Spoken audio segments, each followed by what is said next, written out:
Welcome back to another Nauticus virtual adventure, and thank you for celebrating Shark Week with us. My name is Victoria, and I'm going to be talking about how the US government and Julia Child dealt with sharks all the way back during World War II.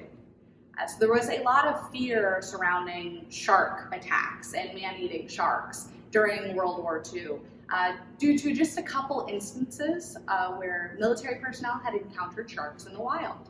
Because of that, the US government set up an entire research project surrounding developing a shark repellent.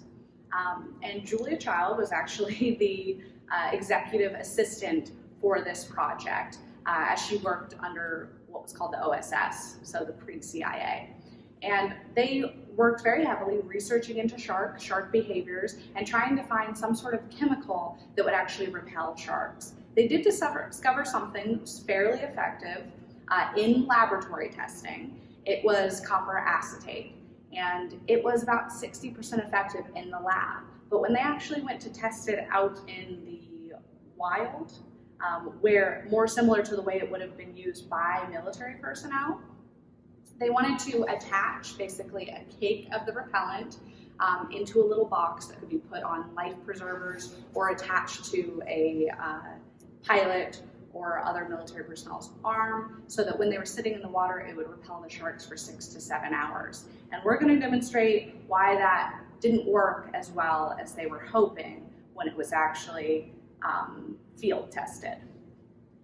So we've actually made our own version of a shark repellent right here. This is actually just a bath bomb dyed with green dye. I made it with citric acid. The real shark repellent developed by the OSS was actually dyed black, so you could see that it was dispersing into the water.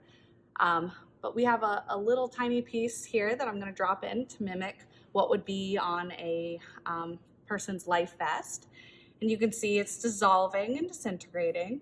And as you look at it in the water, surrounded by our tropical sharks here that are sitting calmly, you can see there is no green dye that has spread out towards them.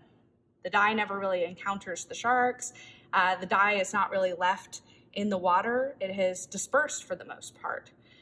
So you can see why, even though the shark repellent developed was said to last 6 to 7 hours, it was very questionable about how effective it truly was. So as you can see, it wasn't actually the shark repellent, the shark chaser, that ended up being the important research and the important work done back during World War II.